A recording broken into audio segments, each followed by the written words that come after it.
저는 대제사장 아론보다 더 나으신 그리스도라고는 제목으로 말씀을 전하고자 합니다. 하나님의 말씀은 지금도 성취되고 있습니다.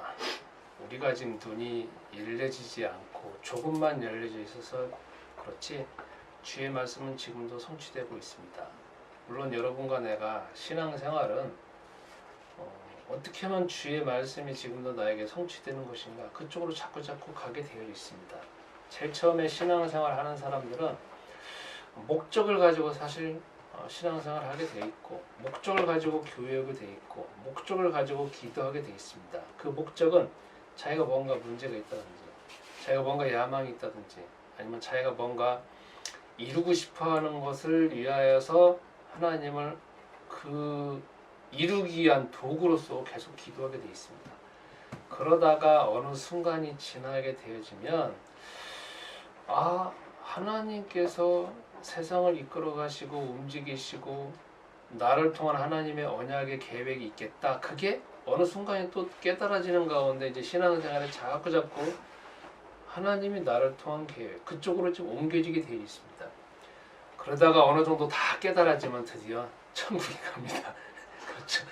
이제 다 깨달았다 할 때는 이제 그때 죽음이 목전에 닿았고 천국에 가야 되는 상황입니다. 그렇기 때문에 여러분과 나는 매일매일 신앙이 성장되어져야 됩니다. 오늘 히브리서 5장의 상황은 지금 1장부터 4장까지 보았습니다. 5장의 상황은 똑같이 유대 기독교인들이 지금 바깥에서 도전해 오고 있는 말들이 있습니다. 우리는 유대교를 믿는 유대인들이 도전입니다. 그리고 어쩌면 자기들이 또 마음속에서 가지고 있는 문제점에 대한 해답을 원하는 게 바로 이 히브리서 5장입니다. 그것은 여러분은 지금 대제사장 본 적 없죠? 그리고 대제사장이 어디 나오는지도 잘 모르시죠?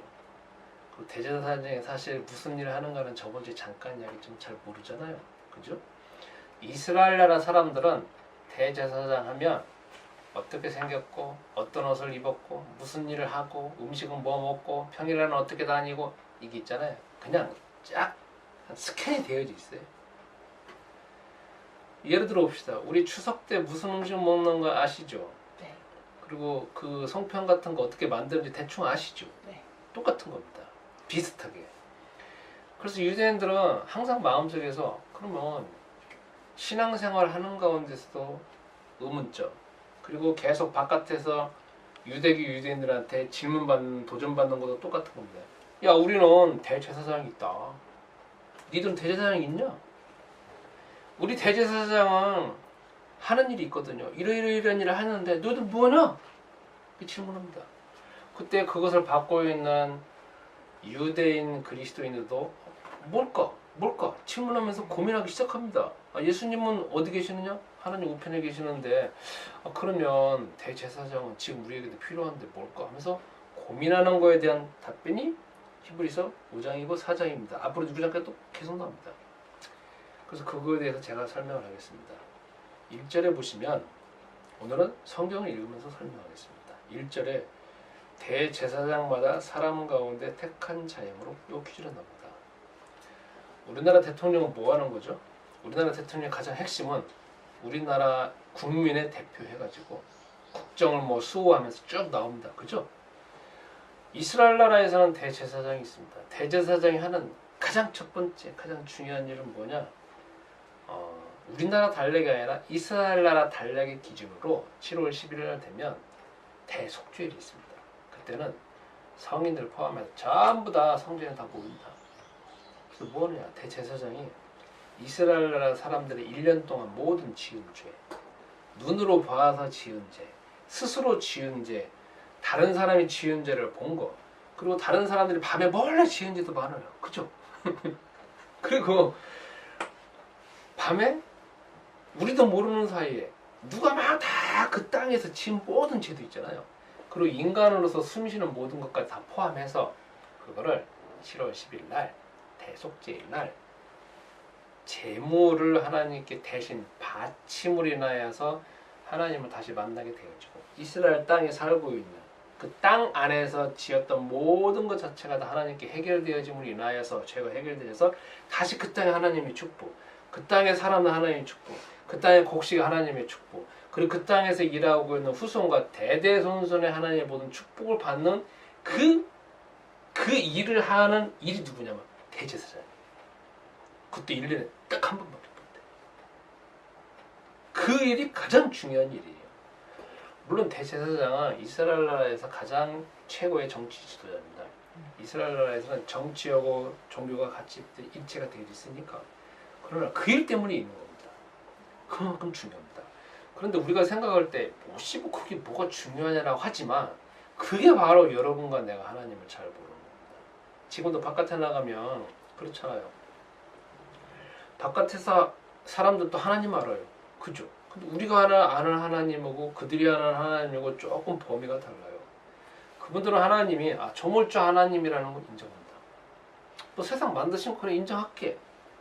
그런데 구약 성경에 보면 이스라엘 백성들에게 하나님께서는 조물주 하나님으로만 나타나신 것이 아니라 여호와 하나님으로 나타나신 거예요. 여호와 하나님이라는 것은 언약, 약속을 하시는 하나님이라는 거예요. 세상에 있는 모든 민족 가운데서 오로지 이스라엘 백성들한테 약속을 하시고 언약을 주신 하나님. 그 언약이 뭐냐? 하나님은 이러한 분이시고 인간은 창세기 3장에 잡혀져 있고 그것을 만날 수 있는 길은 그리스도밖에 없다. 그리고 너희들이 세상에 살아가는 가운데 그리스도를 누릴 수 있는 것이 출애굽기, 레위기, 민수기, 신명기 보면 수많은 율법이 나오잖아요. 법. 그게 하나님의 자녀로서 살아가는 방법, 그리고 하나님이 세상을 통치하시는 방법, 그 언약을 주시는 거예요. 근데 바깥에서 신앙생활 하는 사람들 막 그런 거 있냐? 그건 이스라엘 땅에서 해당되는 거지. 그러니까 그분들은 하나님의 일부분밖에 모른다는 거죠. 가장 중요한 핵심인 언약의 하나님은 여호와 하나님에 대해서는 모른다는 거지. 그러니까 그분들 똑같이 제사장이 있다라고 하면 그거 뭐 이스라엘 땅에는 있는 거지. 지금 나하고 무슨 상관이냐 그렇게 말할 수밖에 없습니다. 여러분, 대제사장이 그렇게 중요해요. 대제사장 없으면 안 돼. 그래서 이스라엘 나라에서 제일 중요한 인물이 첫 번째 인물이 대제사장이야. 대제사장. 그래서 여기 지금 1절에 나오지 않습니까? 대제사장마다 사람 가운데서 택한 자이므로. 그러니까 대제사장이 얼마나 중요한지 아시겠죠? 두 번째, 2절부터 3절에 보면 3절에 보면 자신을 위하여도 드리는 것이 마땅하니라 이렇게 나옵니다. 대제사장이 있잖아요. 리스크가 있어요. 가장 치명적인 리스크. 그게 뭐냐? 여러분과 나 똑같으니까요. 똑같으니까. 우리는 하루에 4시간부터 8시간까지 자야 되죠. 하루에 3끼 안 먹으면 어떻게 돼요? 배고파요. 대제사장 똑같아요. 하루에 5km 걸어가면 어떻게 돼요? 힘들어요. 그죠? 이스라엘 땅은 너무나 또 더워요, 낮에. 그죠? 조금만 걸어가도 힘들게 되어 있어요. 그러니까 우리는, 여러분과 나는 바깥에서는 항상 사단이 창세기 3장 하와를 꼬실 때 똑같이 하는 말이 그겁니다. 야, 너 하는 거 같이 돼. 이거 먹으면. 세상에서 나오는 모든 메시지, 세상에서 나오는 모든 말들은 다 뭐냐면 인간을 신이 되도록 만듭니다. 너 대단한 존재야. 너는 이것도 할 수 있고 저것도 할 수 있어. 너는 진짜 인간이 세상을 정복할 수도 있고 세상에 신이 될 수 있어. 그 말이 다 누구 말? 사단. 배경을 보면 사단이 들어가 있어요. 왜? 인간을 하나님으로 만들어 놓은 거야. 인간은 철저히 인간이에요. 나도 그게 자꾸 시간 지나는 가운데 그 단물이 빠지는 것 같아요. 신앙생활 할 때도 예전에 주 안에서 다 뭐든지 할 수 있습니다. 주님 안에서 할 수 있습니다. 합니다. 기도입니다. 했거든요. 근데 하는 일들이 별로 없더라고. 오히려 철저하게 하나님, 저는 이거는 할 수 있는데 이건 못해요. 그리고 저 있잖아요. 하루에 3끼 안 먹으면 안 돼요. 돈 이 정도 없으면 안 돼요. 아니더라니까. 시간이 흘러가고 시간이 흘러가 청년 때 지나는 가운데 느껴지는 게 나는 철저히 나약한, 그리고 인간이라는 한계를 가지고 있구나. 그래야만이 한계를 알아야 하나님께 기도하거든요. 그전에 뭐라고 기도하냐? 바리새인 기도하겠지. 저 이거 탈 수 있습니다 하나님. 저거 탈 수 있어요. 이것도 합니다. 근데 지금은 어떻게 기도하느냐? 하나님, 저는요 이 정도밖에 못해요. 근데 못합니다. 그런데 이 부분에 대해서는 제가 못하니까 하나님 해주셔야 되는 거 아닙니까? 솔직히 내 인간으로서 기도는. 근데 여기로 돌아와서 2절 3절에 대제사장이 가장 치명적인 리스크가 뭐냐? 인간이라는 거야. 그러니까 한계가 있기 때문에 언제든지 대제사장이 7월 11일 날 제사를 드릴 때, 대속죄를 제사 드릴 때 그게 옆에 있는 제사장들 있잖아요. 초긴장 상태예요. 왜? 대속죄일 날 제가 처음 얘기했죠. 대속죄일 날 지나는데 일주일 전부터 준비를 해야 되거든요. 그렇고 막 말씀 보고 그 다음에 어떻게 제사 드렸냐 막 제사장들 또 배우고 막 그러거든요. 제사 드렸는데 만약에 염소를 갖다 바치는데 만약에 제대로 못 죽였다. 죽이는 것부터 모른다.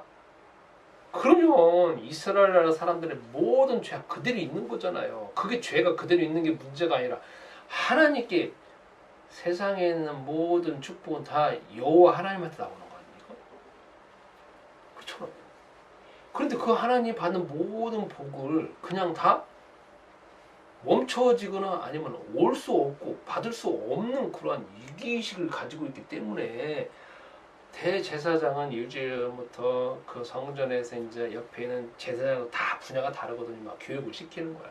제사도 이렇게 해야 되고 피는 저렇게 해야 되고 막 하는데 그걸 다 외워야 돼. 다 해야 돼. 근데 이 제사장도 보면은 좀 그렇지 않은 제사장도 있거든요. 그렇기 때문에 항상 옆에서 초조한 가운데 있는 거야. 초조해갖고 잠도 못 자게 하고 잘 배우기 전에는 음악하고 어떻게 하는 거야. 그런 리스크가 있습니다. 이해하시죠? 대제사장 그런 리스크가 있는 가운데에서도 그걸 하나님께 제사장이라는 옷을 입고 하나님께 드리물이라 해서 하나님께서는 그 제사장 옷을 통하여서 그 드리는 제물을 통하여서 하나님을 만들게 되고 대제사장도 철저히 인간이기 때문에 자기가 하나님께 제물을 드리기 전에 이스라엘 백성들의 모든 죄를 다 담당해서 대표로 드리기 전에 자기도 자기 죄를 위해서 먼저 제물을 갖다 바쳐야 돼. 이런 게 있어요. 이해가시죠? 그러니까 여기에 자신을 위하여도 드리는 것이 마땅하니라. 그게 이해되죠? 오늘 조금 어렵죠? 다음 5절 보겠습니다. 5절에 그리스도께서 대제사장 되심도 스스로 영광을 취하심이 아니요 오직 말씀하신 이에게 그리시되 있을 때 너는 내 아들이니 오늘 내가 너를 낳았다. 자, 여기는 오늘 너는 내 아들이니 내가 오늘 너를 낳았다. 이 규절은 시편 2편 7절 규절입니다. 그러니까 히브리서 기자가 이 성경 규절을 가지고 와가지고 지금 예수님이 대제사장이신데 그분은 우리가 똑같은 인간이 아니라 전혀 다른 분이다라고 표현하면서 이 규절을 가져온 겁니다. 구약 성경에. 그러면서 뭐냐? 그분은 하나님의 아들이시대요. 그러니까 우리와 똑같은 인간이셨지만 연약한 인간이지만 그분은 하나님의 아들이라고 하면서 그분의 속성에 대해서 말씀을 하십니다. 두 번째 6절을 보면은 내가 영원히 멜기세덱의 반차를 따르는 제사장이라 이 규절이 나옵니다. 이스라엘 나라에서는 대제사장은요 아론과 대제사장 1번이 누구냐면 아론입니다. 모세 형 있죠. 그런 다음에 아론의 혈통만 대제사장 될 수 있어요. 물론 나중에 신약성경 보면 조금 변제됐지만 신약성경 보면 상식적으로 아셔야 될 게 돈 주고 대제사장 직분 사요. 그리고 대제사장이 예수님이 돌아가실 때 보면 많아. 몇 명 돼. 이 사람 나오고 저 사람 나오고 저 사람 나와. 그렇게 조금 변질됐지만 정통 대제사장은 누구냐? 아론의 씨. 아론의 자녀들만께 대제사장 돼요. 그것도 한 명. 그 중에서 한 명이야. 그리고 대제사장 되려면 얼마나 복잡한 줄 아세요? 대제사장 되려면 이임식도 해야 돼. 대제사장이 제사할 때 보면 옷도 다른 거 입어야 돼. 그리고 평상시에는 또 다른 형태가 있고 여기는 또 뭐가 가지고 있습니다. 뭐 우림이고 뭐 둠빔이라는 것도 있거든요. 이거 가지고 다녀요. 그래서 뭔가 중요한 이스라엘 나라에 뭔가 결정을 할 때 보면은 이게 하얀 돌이고 하얀 보석이고 검은 보석이거든요. 그래서 하나님한테 물어보는 겁니다. 하나님 지금 전쟁을 나갈까? 하고 딱 하다가 막 흔들어 딱 꺼내. 그래서 하얀 거라고 가는 거예요. 뭐 안 가고 이런 게 있다고. 중요한 결정을 하는 거. 그런데 여기에서 지금 말하는 게 뭐냐면 그럼 예수님은 언제 대제사장이 됐냐 이거. 그렇죠? 예수님은 언제 대제사장이 됐냐 이거죠. 그 기준을 가져온 게 6절입니다. 내가 영원히 멜기세덱의 반차를 따르는 대제사장이라 이런 기준이 나옵니다. 누가 이름이 나옵니까? 멜기세덱이 나옵니다. 멜기세덱이 누구냐? 여러분 이스라엘 나라의 시조가 누굴까요? 아브라함입니다. 그죠? 이스라엘이라고는 이스라엘 민족의 최고 조상이 누구냐면 아브라함입니다. 그러니까 모세도 아브라함의 몇 대 후손이죠. 그죠? 아론도 아브라함의 몇 대 후손입니다. 지금 여러분 머리가 조금 복잡할 수 있습니다. 그런데 아브라함이 제일 처음에 가나안 땅에 딱 들어오자마자 이제 전쟁이 벌어졌습니다. 그래가지고 갑자기 아브라함의 조카도 뺏겼어요. 그리고 조카도 뺏긴 것뿐만 아니라 조카만 뺏긴 게 아니라 조카의 부인과 집안의 모든 식수를 다 뺏겼습니다. 왜냐하면 거기 전쟁이 일어나가지고 다 뺏겼습니다. 그때 아브라함이 317명을 데리고 와가지고 밤에 몰래 게릴라 작전을 쓰는 거예요. 그 땅 지역을 하니까 딱 밤에 가가지고 야밤 틈타고 막 게릴라 작전 싸웠고 싸워서 이겼습니다. 그래가지고 전쟁에서 승리해가지고 모든 걸 다 가지고 얼마나 어마어마한 걸 가져왔겠어. 그 나라는 곡식을 짓지 못하기 때문에 그 나라에서 이스라엘 나라에서 유일하게 재산을 불릴 수 있는 비결이 있습니다. 그게 뭘까요? 전쟁. 몽고 나라에서 왜 예전에 전쟁을 했을까? 전쟁을 해야 다 가져오잖아. 부인도 가져올 수 있지. 돈도 가져올 수 있지. 양 떼, 소 떼 다 빼앗아 올 수 있지. 곡식 다 가져올 수 있잖아. 거기는 농사 짓는 우리나라 땅 같으면 농사 지으면 되잖아요. 농사 못 짓는 척박한 땅 얼마나 많아요. 그죠? 그 나라, 그 지역에 사는 사람. 그 지역에 사는 사람들은 주변에 잘 조사를 해봐. 그래서 어느 때 가서 약탈해 오는 거야. 그게 가장 큰 건데. 그때 가나안 땅에 전쟁이 일어나고 다 뺏어갔습니다. 그래서 아브라함이 다 가져왔어. 그러면 그게 누구 것이 되는 거예요? 전쟁해가지고 그 다른 나라 그 왕들이 다 그쪽에 있는 걸 뺏어 갔어요. 그럼 그때는 이제 그 모든 재산이 누구 것이 돼요? 그 나라 사람들 것이 되잖아요. 그래서 아브라함이 이게 다 가져왔어. 그러면 누구 것이 돼요? 아브라함 것이 되는 거야. 근데 여기 있는 사람들이 다른 왕들이 이제 막 그러는 거야. 아, 그거 원래 우리 거 아니냐고 막 하는 거야. 아브라함이 막 오는데 그때 예루살렘에 있는 왕 이름이 누구냐면 멜기세덱이거든요. 예전에는 왕 자체가 대제사장이기도 하나님께 제사 드리는 대표이기도 하면서 왕이에요. 그때 멜기세덱이라고는 왕이면서 제사장이 아브라함이 오는 것 가운데서 아브라함을 하나님 여호와 하나님 이름으로 축복을 해요. 갑자기 나타나가지고 성경이 없다 갑자기 나타나. 어떻게 언약의 하나님을 아는지도 우리도 이해가 안 가. 그래서 축복을 해. 그러니까 아브라함이 재산에 있는 가운데 10분의 1을 하나님 그거에다 드려. 그분한테. 그러면 그때 당시 아브라함이 높아요? 멜기세덱이 높아요? 멜기세덱도 높잖아요. 아브라함은 그냥 일개 하나 사람이고 멜기세덱은 그 살렘에 예루살렘에 있는 왕이면서 제사장이잖아. 아브라함은 제사장도 아니잖아. 그렇죠? 여호와 하나님은 알지만 그러니까 모든 것은 뭐냐면은 멜기세덱의 그 말을 통하여서 또 아브라함이 축복을 받는 거야. 그러니까 아브라함은 일개 개인이고 멜기세덱은 축복을 주는 사람이에요. 그러니까 여기에서 지금 이야기하고 있는 게 뭐냐면 그 아브라함의 씨로 나와져 있는 아론이 나중에 대제사장이 됐는데 그 대제사장이 위로 올라가는 가운데 시조가 아브라함인데 아브라함을 축복한 사람이 멜기세덱이라는 사람이 있는데 바로 그리스도이신 예수님이 이 멜기세덱의 영적인 족보를 이어가는 가운데 그분의 영원한 대제사장이다 이거예요. 그러면 아론이 높아요? 그리스도가 높아요? 아론이 높아요? 멜기세덱이 높아요? 멜기세덱이 높죠. 왜냐하면 한참 위니까. 그죠? 네. 그래서 지금 이 이야기를 하고 있습니다. 그러면 왜 이 이야기를 하고 있는지 제가 설명을 드리겠습니다. 이제 요거에 대한 규절은 여러분이 아셨으니까 이제 제가 설명을 하겠습니다. 그러면 이스라엘의 유대교 유대인들이 계속 공격하는 게 그거기도 하면서 공격합니다. 야, 그때 당시에 아직까지 유대교 유대인들은 대제사장이 있습니다. 그리고 성전이 있습니다. 무슨 일이 생길 때 제사를 드립니다. 저번 주에 어떤 분이 그러시더라고. 예수님 믿으면 법 안 지켜도 되냐고. 아닙니다. 그 사람 철저히 법 지킵니다. 사람하고 사람끼리 만약에 다투잖아요. 그러면 어떻게 되냐? 화목제라고 해요. 화목제사. 가지고 와갖고 둘이 은원관계 있는 사람은 같이 성전에 갑니다. 그리고 그 제사를 드려요. 같이 떡 나눠 먹으면서 화해합니다. 그냥 말로 면하다 이게 아닙니다. 그러니까 다 법이 있어. 그러면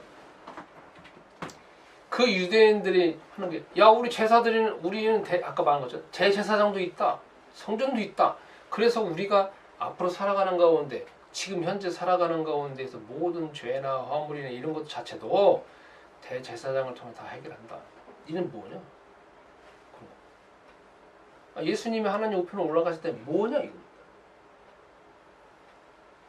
마음속에 의문 생기냐 안 생겨요? 생기잖아요. 거기에 대한 답변이 이겁니다. 여기 장황하게 설명한 거야. 이게 장황하게 설명한 걸 적용을 해봅시다. 자, 지금도 그러니까 유대 그리스도인들도 살아가는 가운데에서 죄 지을 수밖에 없습니다. 그죠? 나는 죄 안 지은다 하더라도 사람과의 관계에서 또 죄 지을 수 있습니다. 그렇죠? 우리가 사람과의 관계에서 거짓말 할 수 있는 게 얼마나 많아요. 그리고 나는 죄 짓지는 않는데 내 주변에 있는 사람들이 의도적으로 죄 짓는데 나는 그냥 눈으로 쳐다볼 수도 있습니다. 그렇죠? 그리고 저 사람들은 의도적으로 힘을 가지고 있어가지고 의도적이든 의도적이지 않든 죄 짓는 사람 많잖아요. 나는 그냥 방관하고 힘이 모자라가지고 그냥 방관하고 쳐다보는 게 얼마나 많아요. 그리고 밤에 나도 모르는 가운데 그 땅에서 내가 살고 있는 땅에서 온갖 죄 저지르는 것도 많잖아요. 그죠? 이런 경우 어떻게 되냐 이거예요. 그래서 이스라엘 나라에서는 대제사장이 있고 대속죄일이 있는 건데, 그래서 이거를 이스라엘 그러면서 유대 그리스도인한테 설명을 합니다. 우리는 하나님 우편에 그리스도께서 계시다. 그리스도는 하나님의 아들이다. 그리스도는 영원한 대제사장이다. 그리스도는 이 땅에 계시는 가운데에서 우리 인간이 정말 나약하고 허물이 있는 가운데 그걸 몸소 겪으신 가운데에서 그분이 눈물로 아버지 하나님께 간구하신 분이시다. 그렇기 때문에 하나님 우편에 계시는 가운데 여러분들이 살아가고 있는 가운데서 매일매일 매 순간 대속죄일이 되셔서 그분이 바로 옆에서 아버지 하나님 다 알으신다.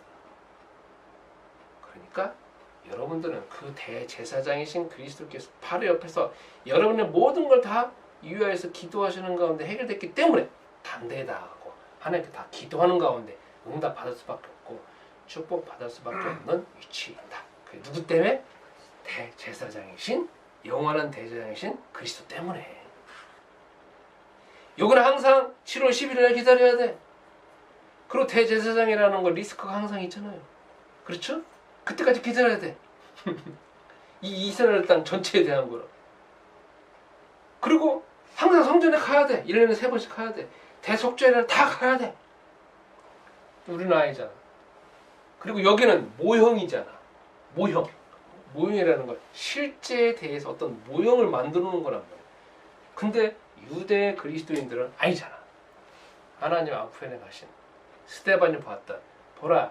그리스도께서 하나님 우편에 계셔 서신 것을 보라라는 것처럼 그 그리스도가 항상 옆에 계셔갖고 우리가 허물 있는 거, 죄질 수밖에 없고 이런 거 다 아시는 가운데 계속 자동으로 계속 말씀하시니까 아버지 하나님은 그리스도 이름으로 또 용서를 하는 거야. 그러니까 여러분은 그리스도 이름이 모든 문제 해결하는 거지. 만약에 그리스도께서 하나님 우편에 안 계시고 승천하지 않으셨으면 이스라엘 법으로 따진다면 여러분과 나 지금 제사 드려야 돼. 근데 지금 제사 드릴 수도 없어요. 왜요? 그 제사 안에는 이스라엘 사람만 갈 수 있거든. 유대인들만 가. 그럼 못 가. 지금 이스라엘 땅에 제사 드려야 안 드려요? 안 드려요. 왜냐면 성전은 지금 어떻게 됐느냐? 성전은 이스라엘 사람들 다 차지하고 있어요. 황금돔이라고 있잖아요. 우리 가봤잖아요. 거기가 성전이 터야. 그렇기 때문에 이스라엘 사람들의 입장에서는 거기서 제사를 드려야 돼. 그러면 지금 이스라엘 유대인들은 제사 안 드리는데 7월 11일 날 대속죄일도 없는데 어떻게 속죄함을 받느냐? 그분들 이론에 따르면 아브라함 때 이삭에게 드린 그 제물 있잖아요. 제사가 지금도 그대로 유효하고 그걸 믿음으로 인해서 지금도 하나님께 받는다라고 축복받는다고 그렇게 믿어요. 그러나 그들은 준비하고 있어요. 다 준비해놨어. 무슨 준비? 만약에 황금돔이 자기네 것을 다 차지되잖아요. 그러면 제사드리고 다 준비해놨어요. 다 준비해놨어. 복잡해요. 옷 만드는 거, 뭐 하는 거 여기 때 이게 다 형식이 있어요. 규격이 있다고. 그걸 딱 준비해놨어. 대속죄를 제사할 때 얼마나 많은 준비가 있고 얼마나 많은 복잡한 양식 그걸 다 준비해놨어.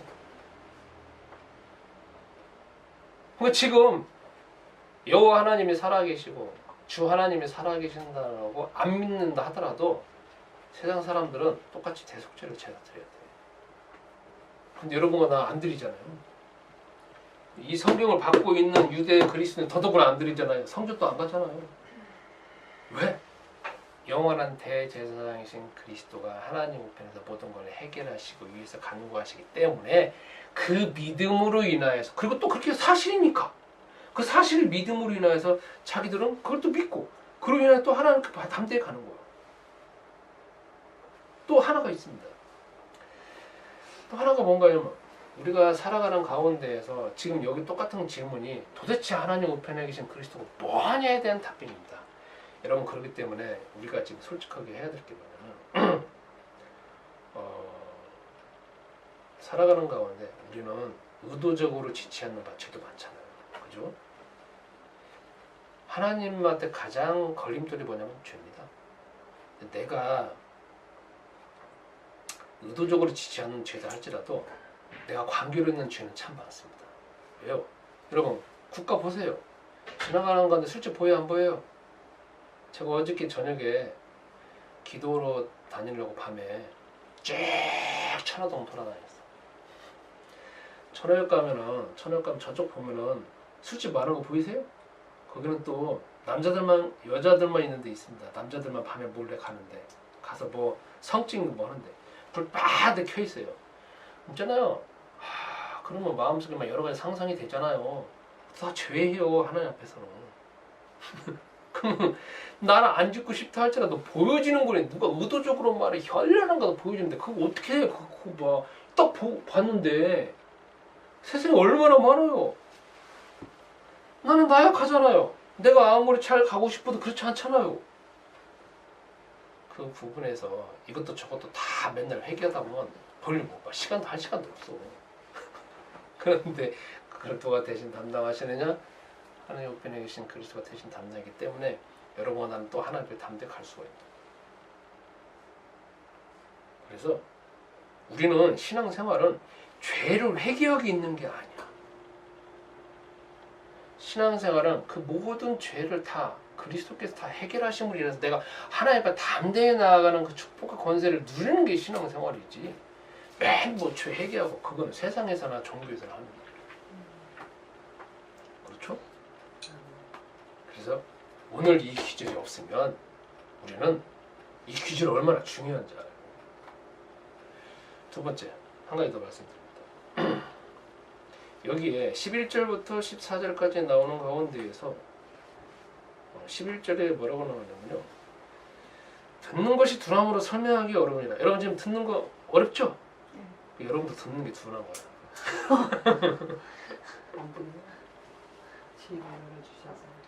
14절에 단단한 음식은 장성한 자의 것이니 그들은 지각을 사용함으로 연단을 받아 선악을 분별하는 자들이라. 이걸 지금 히브리서 기자가 유대 그리스도인들한테 설명을 하는데 잘 못 알아듣는 거예요. 그러니까 11절부터 14절은 책망하는 거예요. 여러분들 지금 못 알아듣잖아. 잘 자세히 모르잖아. 그죠? 조금은 아는데 자세히 모르잖아. 그러니까 여러분 구약성경 잘 안 읽은 거지. 구약에 레위기 보면 다 나오니까. 그러니까 똑같이 유대 그리스도인이 모르고 있는 거야. 잘. 그러니까 책망한 거야. 야 너희들 있잖아. 좀 제발 알아라. 그러니까 어린아이 때는 엄마의 젖 먹죠. 장성에서는 뭘 먹을까요? 밥 먹잖아요. 어린아이한테 밥 주면 돼요? 안 돼요? 안 돼요. 안 돼요. 왜요? 어린아이는 어린아이 수준이 있으니까. 그러니까 14절에 단단한 음식은 장성한 자의 것이니 그들은 지각을 사용함으로 연단을 받아 선악을 분별하는 자들이다. 신앙생활도 성장해야 된다. 신앙 수준도 성장해야 된다는 거지. 그리고 똑같은 교회 생활을 하는 거지만 다 신앙 수준은 다 다르다는 거지. 여러분이 그래서 우리가 착각을 하면 안 돼요. 나는 신앙생활 하는 건 내 수준이 이 정도니까 저 사람도 알아듣겠다. 아니라니까. 다 다르다. 그럼 이런 경우 있습니다. 나는 우리나라의 유명한 대학 나오고 대학교 교수야. 그리고 이제 신앙생활 해요. 그러면 저분은 신앙 수준이 높을까요? 안 높을까요? 아니에요. 지수 수준은 높지만 신앙 수준은 이제 애라니까요. 여러분 여기 수영 전문가 있잖아요.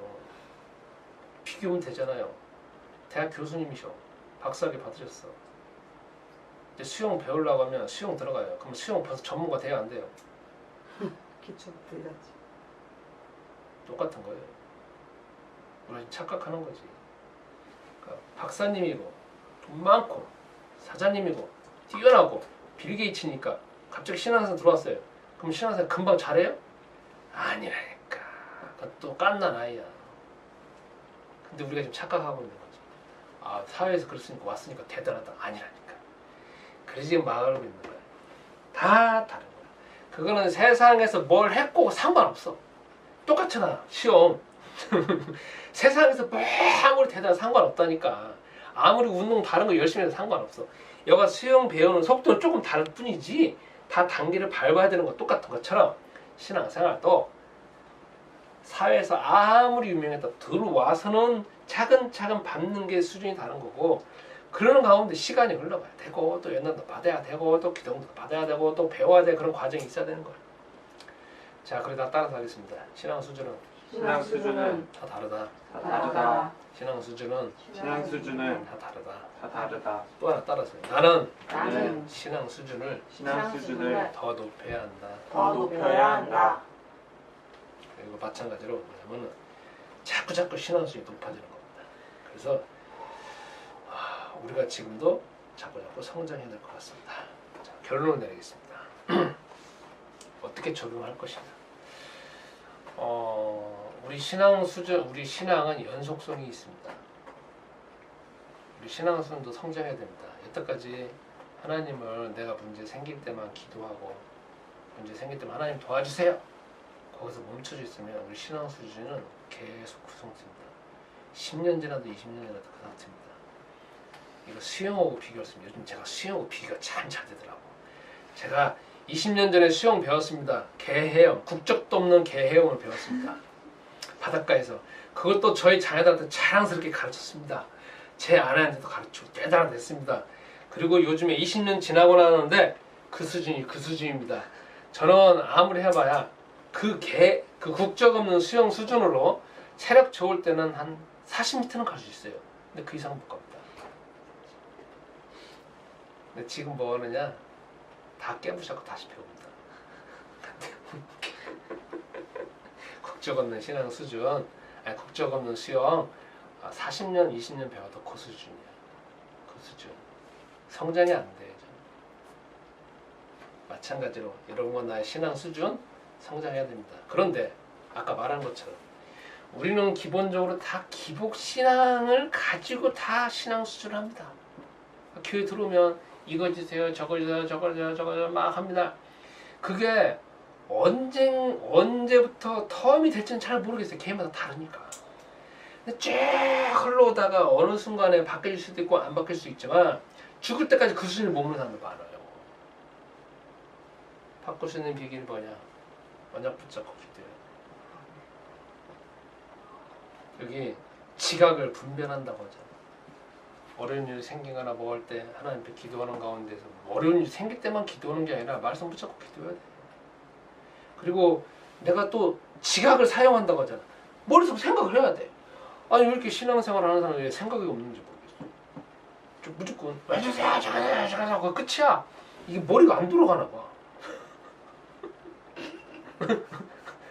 이게 물어보면 될까요? 하나님 왜 이랬습니까? 저랬습니까? 저건 왜 이러는데? 이건 왜 이러는데? 얼마든지 수도 없이 물어볼 수 있는 것이고 성경에 있는 것 가지고 한 구절을 가지고 계속 질문하고 답변하면 될 거 아니야. 그래서 언제까지 우리가 하나님한테 기도해가지고 응답받는 수준에서만 머물 것도 아니고 주일날 와야만 하나님 배 복받고 주일날 안 오면 하나님 보고 안 보는 그런 건 하나님도 아니고 여러분이 잘할 때 칭찬하고 잘못할 때는 칭찬하지 않는 그런 하나님도 아닙니다. 우리가 지금 하나님 얼마나 오해하고 있는데.